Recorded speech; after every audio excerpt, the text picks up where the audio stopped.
En fait, il faut toujours oser tester. Mais si on se lance jamais, finalement, bah, là, on n'arrivera effectivement jamais, quoi. Et on dit pain au chocolat, comme tout le monde.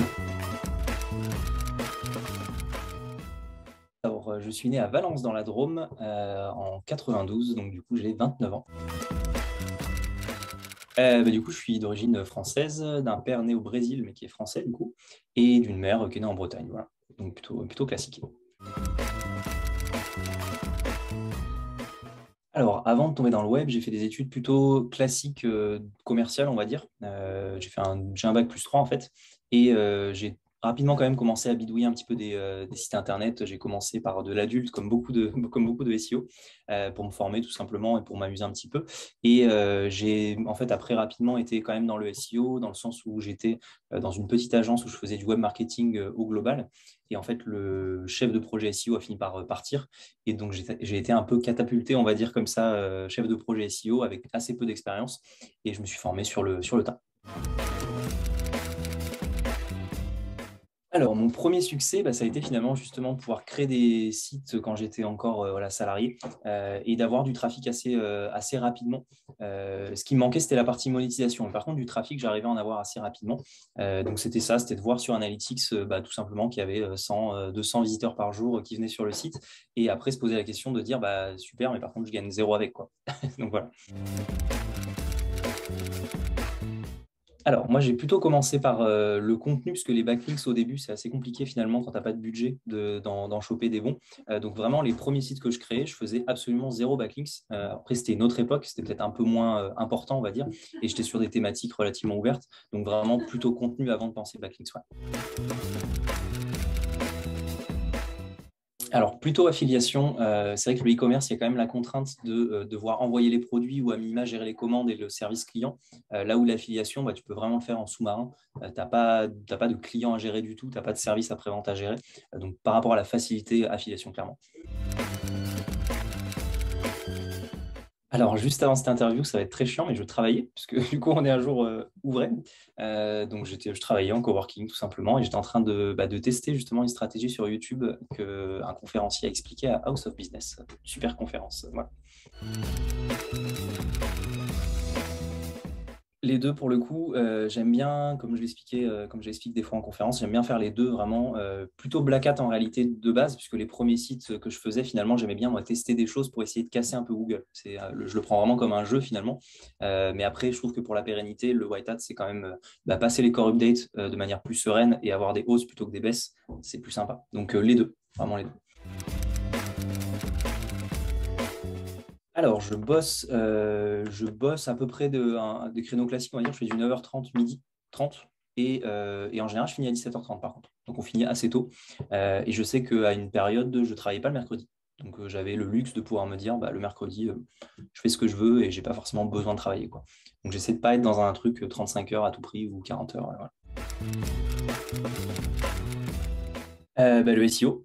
Enfin non, le 10 ans, remarque, je le connaissais déjà. La monétisation, je pense. Comment bien monétiser finalement l'affiliation, justement. C'est pas quelque chose que j'ai connu tout de suite. Donc au début, comme je le disais, j'avais du trafic. Voilà, c'était sympa de voir qu'il y avait des visiteurs, mais j'avais pas le côté monétisation en fait. Donc cette partie-là, j'aurais bien aimé la connaître avant. Ce qui m'impressionne le plus dans le web, c'est toutes les stratégies différentes qu'il peut y avoir pour attaquer un mot-clé, toutes les stratégies de monétisation et le fait que finalement, c'est à la portée de n'importe qui et à la fois, des fois, on ne connaît pas un truc ou on n'ose pas faire un truc et on se dit, bah non, mais ça va jamais marcher ou il n'y a pas de place. Typiquement, mes premiers mots-clés, type, on va dire MFA, au début, moi, je n'osais pas attaquer des mots-clés comme ça où je voyais du Amazon, du Fnac, etc. Je me disais, bah non, en fait, je ne pourrais jamais ranker devant eux. Et en fait, voilà, il faut oser des fois tester des choses et constater si oui ou non ça marche. Mais pas se dire d'emblée, c'est pas possible, quoi. Voilà. Donc, le fait que finalement, tout est possible. Ouais. J'aime bien joindre les deux au possible, mais c'est vrai que je suis plutôt créatif de base et j'ai pas un bagage de toute façon technique type développeur. Donc j'aime bien m'entourer par contre de gens qui sont techniques, parce que je trouve que pour créer un truc bien, ou même créer des choses, voilà, typiquement des plugins ou des choses comme ça, il faut avoir un côté dev de toute façon, quoi. Si tu es juste créatif, tu peux avoir plein d'idées, mais pas arriver à les mettre en application. Donc je trouve que les deux s'allient bien, quoi. Ouais. Alors, je pense que Google va de plus en plus prendre de place en fait dans son propre moteur, c'est-à-dire qu'il va se mettre en position zéro entre guillemets. Voilà, on le voit sur les voyages, sur les réservations de vols, etc. Donc, je pense que ça va être de plus en plus dur pour un éditeur de site d'avoir du trafic sur son site finalement, puisque Google il va devenir il va scraper finalement les sites et faire une réponse directe. Typiquement, je pense qu'aussi quand on tapera meilleur aspirateur balai, Google il va nous pondre, bah voilà, c'est celui-ci en fonction de ce que je connais de toi, c'est celui-ci. Et du coup, ça va être de plus en plus compliqué, je pense, dans ce contexte-là. Donc après, je n'ai pas la réponse sur comment on va faire pour avoir du trafic, mais ce qui est sûr, c'est qu'il va falloir s'adapter, quoi, toujours. La rencontre qui m'a le plus marqué, en soi, Romain Pirotte, c'était intéressant, puisque justement, c'était quelqu'un qui était voilà, très jeune et qui déboulait un petit peu de nulle part, et qui a très rapidement fait son nid, on va dire, et qui a très rapidement montré que dans le Black Hat, il était bon, etc. Et ce qui m'a fasciné aussi, c'était la première intervention qu'il avait fait, c'était chez Next Level, je crois, à Lyon, où il est monté sur la scène de la conférence, et il disait, bah, désolé, je suis un peu stressé, etc. Et je suis un peu timide, tout ça. Alors que le gars, il avait 5 conférences programmées dans les prochains mois, quoi. Donc vraiment, le côté, il s'est jeté à l'eau et finalement, il a osé, quoi. Et je trouve ça, c'est intéressant comme démarche, de sortir de sa zone de confort et d'oser. Bah, c'était hier pour le coup, quand je discutais avec un confrère SEO et qui me montrait un petit peu ce qu'il arrivait à faire avec Google News, de voir comment il arrivait à prendre un site finalement qui avait très peu de domaines référents, qui était juste un expiré Google News, et qu'il arrivait à très rapidement du coup générer énormément de trafic et capter énormément de liens grâce à Google News finalement. Voilà, je trouvais ça assez impressionnant finalement comme stratégie. Voilà. Alors, je suis sur un Apple, mais un peu bon gré, enfin un peu forcé, puisque finalement, petite anecdote, je me suis fait cambrioler du coup il y a 3 semaines et on m'a volé du coup mon PC. Et j'ai un partenaire qui m'avait envoyé un Mac tout neuf que je n'avais pas encore déballé. Donc le voleur est passé à côté du Mac tout neuf, qui était encore dans son carton voilà, de la poste, quoi. Et du coup, je travaille maintenant sur Mac, mais je déteste ça. Mais je suis très content de l'avoir, mais je suis plutôt Windows. Alors, entreprendre, c'était pas un truc forcément prémédité. Pour le coup, moi, là-bas, c'était plus presque un loisir de faire des sites à côté, de m'amuser à casser Google et d'avoir du trafic. Comme je le disais, je monétisais pas tout de suite. C'est quand j'ai commencé à monétiser que je me suis dit, il y a un truc à faire, quoi. Déjà, d'une part, ça me plaît de bosser vraiment pour moi. C'est très égoïste, mais c'est voilà, c'est plus grisant, on va dire. Et puis surtout, je pouvais arriver à en vivre, quoi. Donc, c'est à partir du moment où tu commences à dépasser ton salaire avec ton loisir que tu te dis, bon, il y a peut-être un truc à faire, quoi. Alors ça m'arrive assez souvent quand même ces derniers temps avec les core updates par exemple, des choses comme ça, ou quand tu as un site très propre qui se fait dégommer, tu ne comprends pas vraiment pourquoi. Quand c'est comme ça, je préfère ne pas trop insister, laisser reposer un petit peu, et je sais que le lendemain, je vais re-être à fond et re-d'attaque à vouloir tester des trucs. Donc je fais un peu de guitare, je fais autre chose, et puis après je m'y remets, quoi. Alors, j'aime bien les deux en soi, donc encore ça dépend. Le côté farniente à la mer, c'est sympa, et puis le côté rando aussi, je kiffe, donc les deux pour le coup.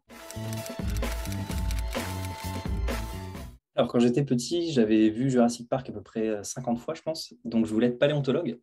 Donc voilà, chercher voilà, des ossements de dinosaures et tout ça. Après, j'ai voulu être pilote de ligne, donc rien à voir aussi. Et assez rapidement, quand même, je me suis dit, dans le web, ça peut être un truc sympa. Je sais que je m'amusais à faire des faux sites internet sur Word, à une époque où il y avait encore les CD, tu sais, pour avoir, tu avais de l'internet gratuit et tout ça. Et je m'amusais du coup à faire des faux sites web parce que je ne pouvais pas aller sur internet en illimité. Donc il y avait quand même un petit affect pour le côté site internet, quoi. Mais moi, un auteur que j'aime bien, c'est Bernard Werber, qui du coup fait des bouquins où il va mettre un côté fiction et un côté avec des anecdotes un petit peu réelles sur de la mythologie, sur de la biologie, etc. Et voilà, et ça j'aime bien ce côté un peu mélange du réel et de la fiction, quoi. Voilà. Plus en divertissement pour le coup, pas du tout en motivation ou quoi que ce soit.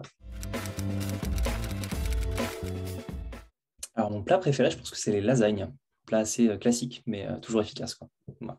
Et il y a des variantes en plus. Lasagne épinard saumon, etc. Alors, le voyage qui m'a le plus marqué, c'était le Costa Rica, pour le coup.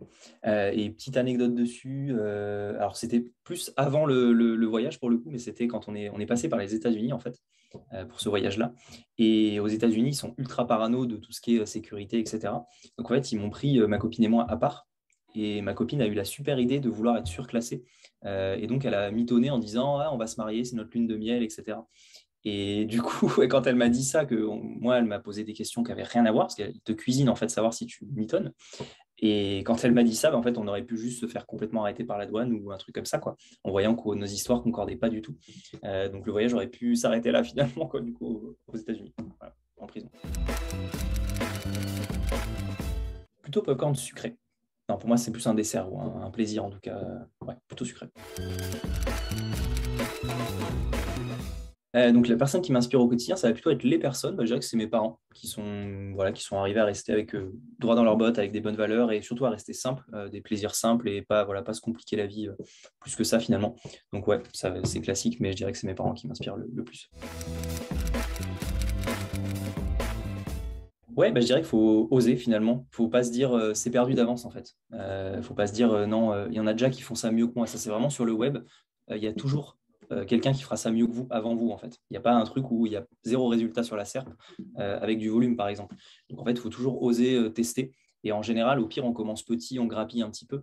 Mais si on se lance jamais finalement, bah, là, on n'arrivera effectivement jamais, quoi. Donc vraiment, c'est ça, c'est oser se lancer et pas se dire il y a déjà des gens qui font ça mieux que moi. Ça, c'est le syndrome du web. Il y a un truc comme ça, je crois, c'est pas raciste, mais il y a un dicton qui dit que quoi que tu fasses sur YouTube, il y a toujours un petit Chinois qui le fera mieux que toi, de 5 ans qui le fera mieux que toi, quoi.